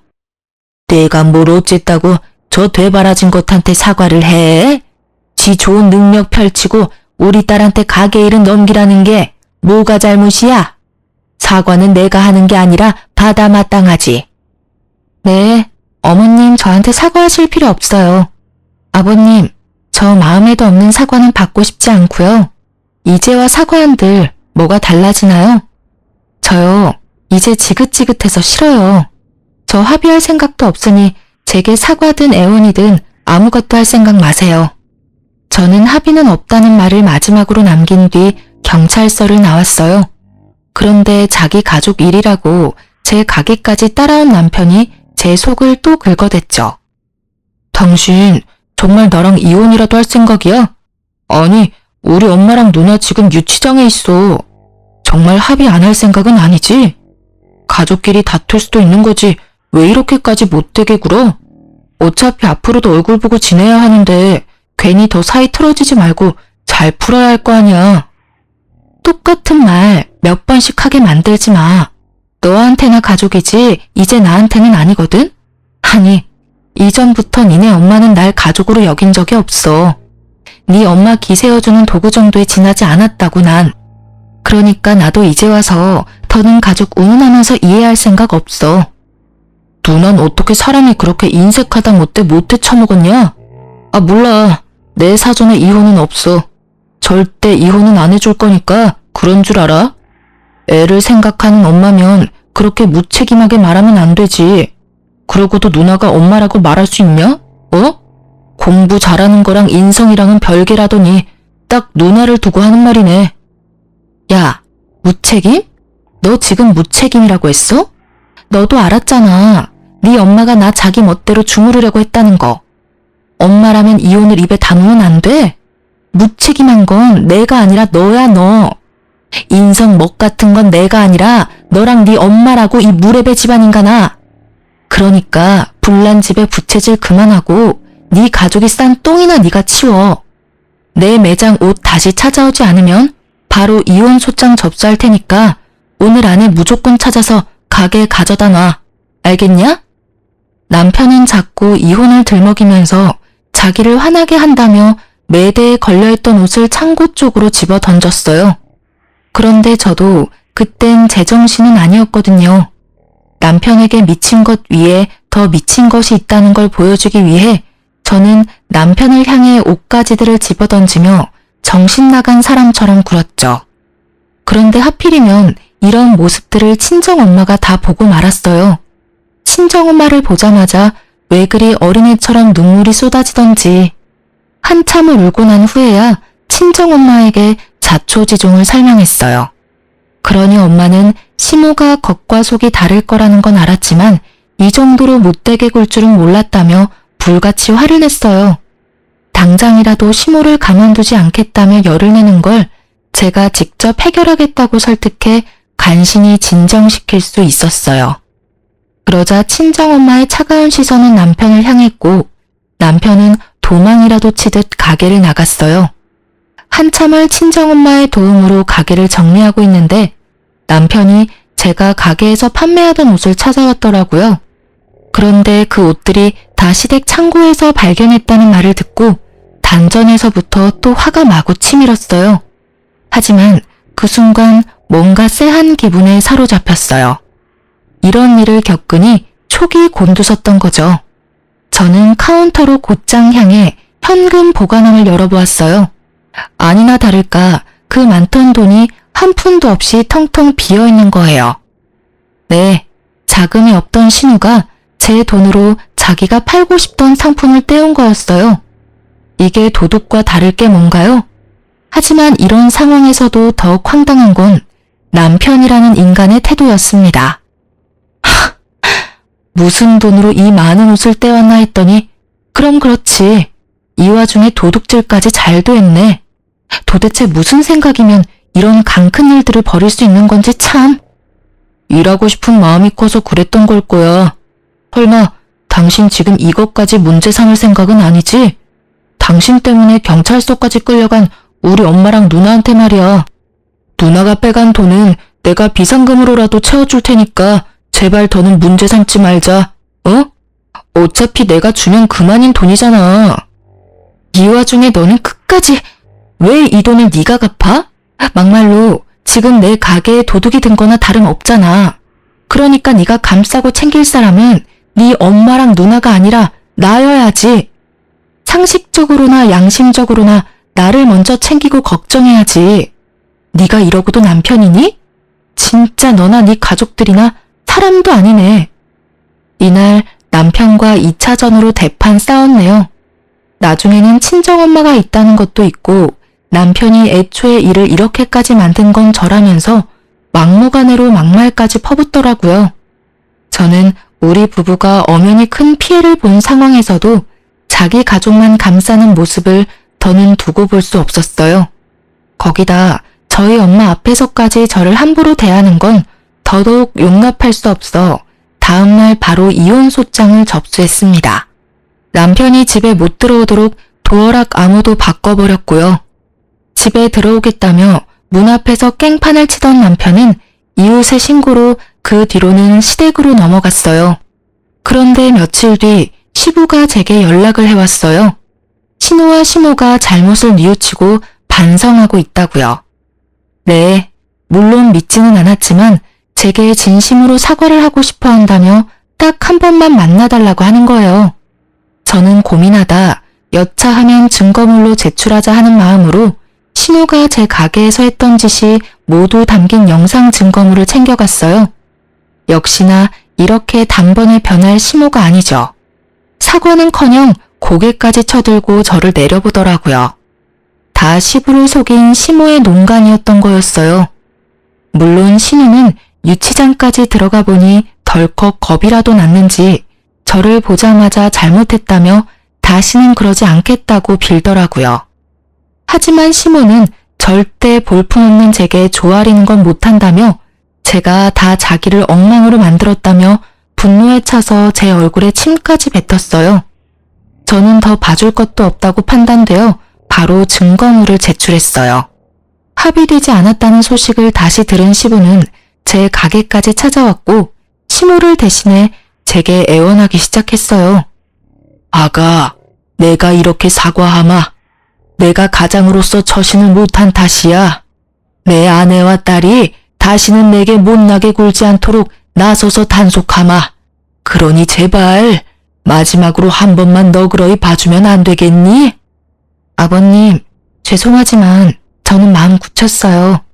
아버님 연락받고 기대하지 않았지만 혹시나 하는 마음으로 형님과 어머님을 만났고 여전히 어머님께서는 저를 미워하고 계셨어요.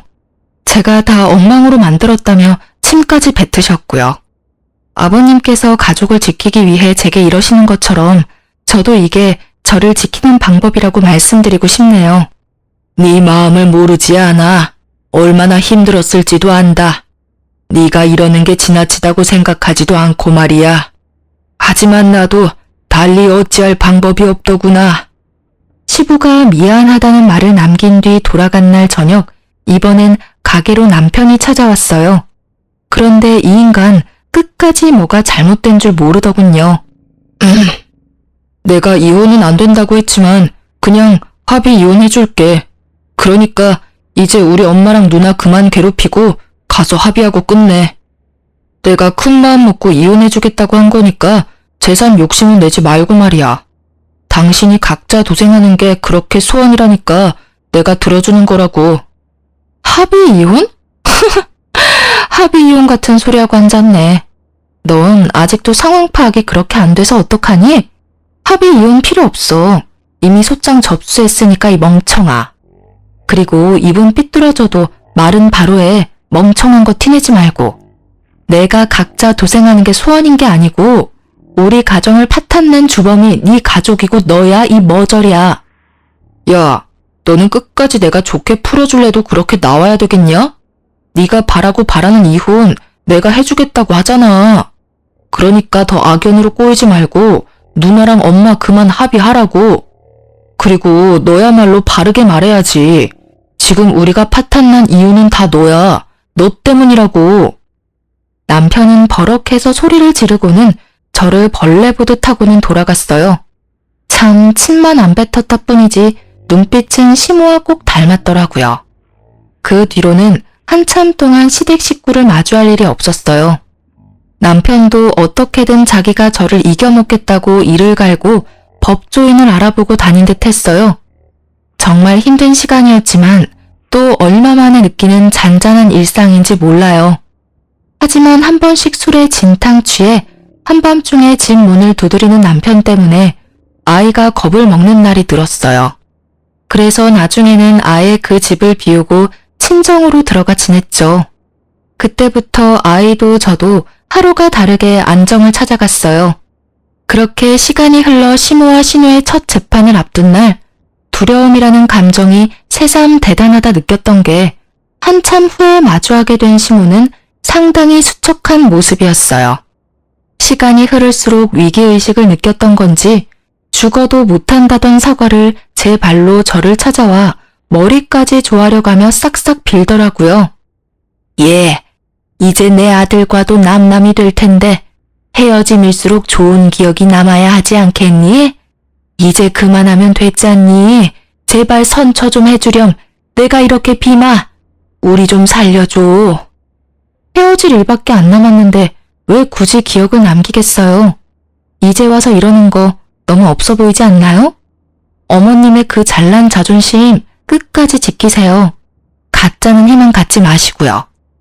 사면 초과인 상황이 겁난 후에야 제게 사과하려는 시모의 태도가 더욱 기분이 나빠 거들떠보지도 않았어요. 시모는 제 바지가랑이까지 붙잡으며 눈물로 호소하고 매달렸어요. 하지만 저는 끝까지 일관된 표정과 말투로 시모의 사과를 거절했습니다. 그러고 얼마 뒤 신우도 제게 찾아왔어요. 참 웃긴 게 위기의 순간에는 가족도 뭣도 없는가 봐요. 신우는 제게 울며 불며 자기만이라도 살려달라고 울어댔어요. 옳게, 우리 그 일 있기 전에는 악감정 없었잖아.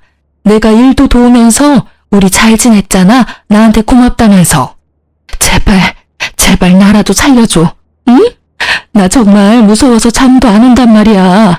그 가게 내 가게로 꾸리라는 것도 사실 엄마가 다 시킨 일이야. 내 잘못이 아니라고. 나 정말 억울해. 억울하고 무서워 미치겠어.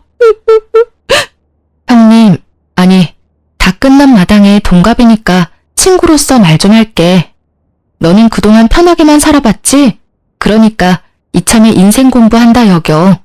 억울하다고? 네 엄마가 시켰다면 시킨 대로 한 게 잘못이지. 그 나이 먹도록 옳고 그른 판단도 못해? 정당한 죗값 잘 받고 앞으로는 생각이라는 걸 하면서 살아. 네 양심이 올바른지도 좀 되돌아보고 말이야. 그 뒤로도 신호와 시모가 하루에 몇 번씩이나 찾아와 머리 숙여 사과를 했어요. 그게 반복되다 보니 사과 받아주고 선처해주지 않으면 확 그 자리에서 졸도해버릴 거라며 협박까지 하더라고요.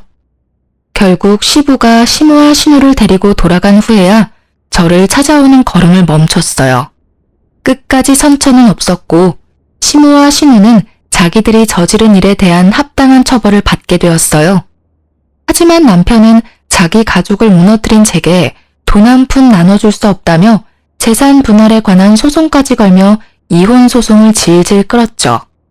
하지만 남편은 자기가 원하는 바를 이루지 못했어요. 이루어질 수 없는 고집에 불과한 것이었으니까요. 경제적으로 보나 양육으로 보나 제가 뭐 하나 허투루 하지 않았다는 걸 법정에서 제대로 인정받았거든요. 결국 저는 이혼 소송도 승소했고 재산 분할 소송에서도 쾌거를 이루었답니다. 저를 향한 시모의 원망이 나중에는 시부에게 향했다고 해요. 결국 시부도 시모를 향한 충격으로 이혼을 결심했다더라고요. 전 남편은 이전 시부모님의 이혼 소식을 들고 와서는 자기 집안까지 파탄나게 생겼다며 제발 도와달라, 시부의 선택을 말려달라 부탁했어요. 하지만 이미 남남이고 그건 제 권한이 없는 거니 당연히 거절했죠. 그러자 전 남편은 끝까지 못나게 굴어댔어요. 복수심에 저와 제 가게에 대한 나쁜 소문을 퍼뜨려 구설수에 오르게 했거든요. 그러나 그것도 오래 가지는 못했어요. 왜냐하면 친정엄마가 그 소문을 듣고는 전 남편에게 찾아가 명예훼손으로 고소한다며 노발대발했거든요. 너희 엄마랑 누나도 모자라 너도 콩밥 좀 먹고 싶어 환장했냐면서요. 소인배지만 겁은 엄청난 남편은 자신의 엄마와 누나의 최후를 봐서인지 다신 그런 짓 하지 않겠다며 순순히 각서까지 쓰더라고요. 작년까진 그 망할 시댁의 소식이 제 귀에 간간히 들려왔어요. 그리고 소식이 끊길 무렵 전 시부가 제게 찾아와 온 진심 다해 사죄한 적이 있었어요. 그런 시부 덕에 이제는 그들의 미움이 많이 사그라들었네요. 그리고 지금은 너무 바빠 이전의 악연을 떠올리며 미워할 새도 없고요. 전 남편이 퍼뜨린 소문으로 매출이 조금 주춤했지만 2년이 지난 지금은 눈코 뜰 새 없이 바쁜 나날을 보내는 중이거든요. 온라인으로 사업을 확장한 게 잘 된 덕에 가게도 다시 활기를 찾아 활발히 운영되고 있답니다. 시내에 2호점을 최근에 오픈해 제 동생도 저를 도와 운영에 뛰어들 정도로 확장도 되었어요. 결혼이 인생의 이막의 시작인 줄 알았는데 이제 와 보니 제 인생은 결혼이 아닌 이혼이 인생의 이막 시작인 느낌이 드네요.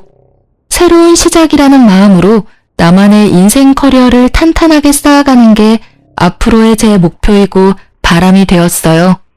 그리고 마지막으로 저의 선택을 염려해주고 저의 새로운 시작을 묵묵히 지켜봐 주신 저의 보배이자 스승인 엄마를 닮아 제 아이에게도 그런 엄마가 되고 싶네요. 제 사연을 들어주신 많은 분께 감사드립니다. 좋은 하루 되세요.